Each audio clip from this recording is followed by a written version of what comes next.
Attorney Benjamin Tolosa, spokesperson po ng prosecution panel ng Kamara de Representante. Attorney, magandang umaga po. Magandang umaga ho, Manong Ted, at magandang umaga din, Teacher Chacha, at sa lahat ng mga inyong mga tagapakinig ngayong araw. Salamat muli sa panahon. Attorney, meron na buwang ugnayan ang House Prosecutor sa tanggapan ng Pangulong Marcos para doon sa opening of the BIR records na mag-asawang Carpio at Duterte? Wala pa ho, Manong Ted, but this will be an action to be taken by the BIR Commissioner. No? Tulad ho nung nangyari doon sa nakaraang impeachment proceedings, no, si BIR Commissioner Kim Henares ho no, nang nag-request ng consent ho ng Presidente. In other words, subpina po para sa BIR Commissioner, di ho ba ang ilalabas no, ng impeachment court? Pinapaharap siya sa impeachment court, right? Tama po ba? Submission of the documents, Manong Ted. Opo, So it's a subpoena juris tecum for the submission of the documents. opo. Submission of the documents without, kumbaga, yun ang subpina sa kanya. Pero alam naman po natin lahat, di ho ba, ang naging talakayan nga na ang tangi lamang niyang paraan is that either pagpayag noong pong taxpayer and o kaya ay yung pong pagpapahintulot ng presidente. So, yung pagtugon niya sa subpina ay ano pong inaasahan ng prosecution, either magpupunta siya sa tanggapan ng presidente gaya po ng ginawa ni Kim Henares para magpaalam o kaya sasabihin niya sa court na, sorry your honors, hindi ko magagawa ito kasi wala akong pahintulot sa taxpayer o maging sa presidente. Ganun po ba yun? Tama ho, pero tututukan ho natin kung anong magiging hakbang ng BIR Commissioner dito. Tumaasa ho tayo na ang gagawin niya ay yung magbibigay ng visa dito ho sa request namin for subpoena para makita na ho natin pare-pareho itong linalaman, itong mga BIR filings na to. Nangangahulugan po, attorney, na pinauubaya na lang po talaga ng Kamara sa BIR Commissioner kung siya ba hihingi ng pahintulot o hindi sa tanggapan ni Pangulong Marcos. Siguro para mas malinaw sa ngayon, ayaw lang una ho namin siyang pangunahan, no? Dahil nakalagay naman ho dyan, it is the BIR Commissioner who will ask for the consent of the President. Ano ho? Pero kung natural ho, kung makikita natin na hindi ho niya gagawin itong hakbang ito, and then we'll also take the necessary steps, no? Para masigurado natin na maipresenta sa impeachment court ito hong mga BIR filings. Okay. Attorney Benji, para lang din po mas malinaw, ano-ano po yung pinayagan ng Senate Impeachment Court na maipakita po o ma-produce na mga dokumento? Basically, yung hong request natin for submission of the AMLAC reports, BIR documents, no? Lahat ho yan, nag-grant naman ho yan, no? Pati ho yung bank records, subject to certain limitations. So, with respect ho dun sa companies, no? Na hiningan ho din natin ng records, BIR records, no? 19 out of 21 ay pinayagan. Meron lang hong dalawang corporations Yes, na hindi ho companies. pinayagan, na Oo. companies, no? Plus, yung hong for the bank records, yung hong mga foreign currency denominated accounts, Hindi yan pinayagan. hindi ho ang pinayagan. But all the rest, pinayagan naman ho yan, pati ho yung dun sa mga records, bago po naging Vice Presidente ang respondent. So even starting from 2007 onwards, pinayagan naman Yes po po. yan. Attorney Benji, etong JTC Group of Companies tsaka yung Pikimong Philippines Corporation, kasama nga po doon sa request ninyo pero hindi allowed ng Senate Court. Ano nga bang dahilan? Bakit isinama po ito? Kasi sinasabi kahapon, hindi daw nakikita na parte nitong kumpanya, yung mag-asawa po na Carpio. Opo. Ang naging basehan ho ng, presiding officer 'no, ay hindi ho daw malinaw dun sa mismong GIS 'no.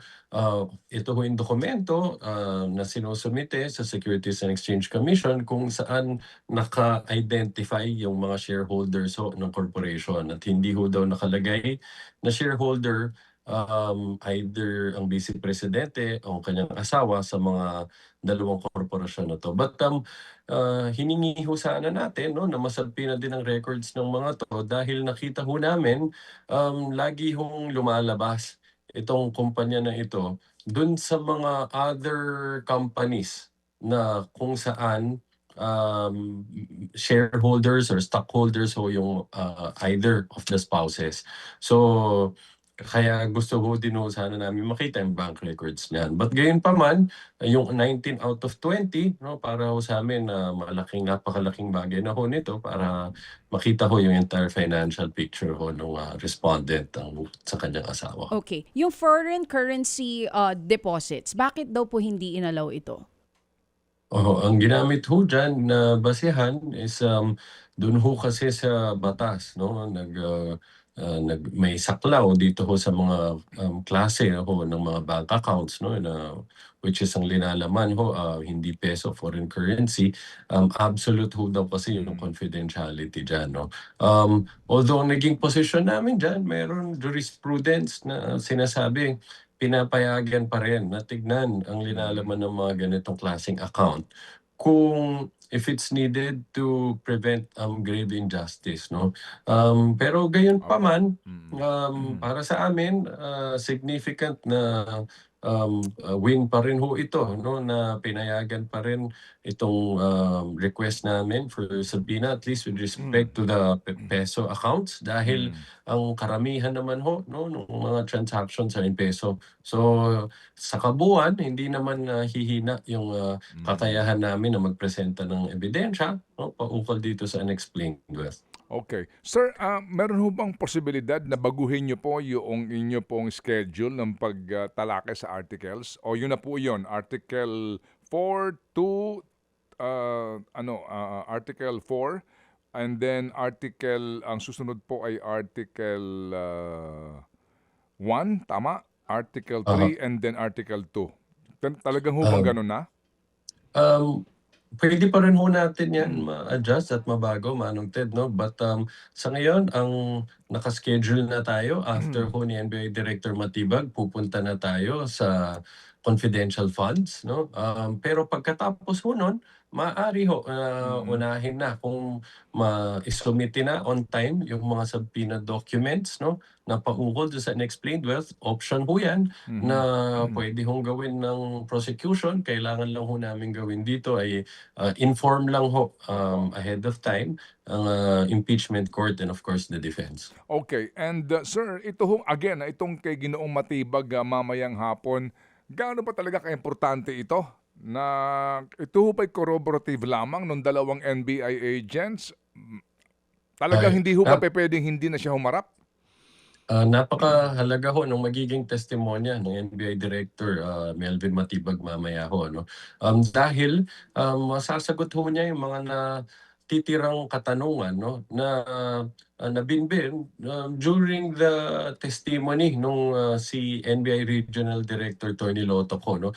Alalahanin ho natin nung panahon na yun merong mga tanong ho ang mga senators 'no about sa investigation conducted by the NBI, Mhm. into the assassin 'no, contracted by the Vice President to kill the President 'no. At ang Hmm. lagi ho niya nagiging sagot do'n, bilang parte ng Hmm. Cybercrime Division, hindi siya nakasama sa Oo. investigasyon na 'yan. Hmm. Ngayon ho, diyan ho papasok sa NBI Director Matibag para mapaliwanag ho niya ano ang kabuuang investigasyon na ginawa ng NBI paukol dito at, mahalaga din hong sagutin niya. Anong dahilan? Bakit ito sineryoso ng NBI, itong pagbabanta na ito? Opo, but just remember attorney that Mr. Matibag ano po ay hindi pa NBI director nung mga ginawa yung investigasyon na yan. Baka naman ipasa niya yan kay Jimmy Santiago. Opo.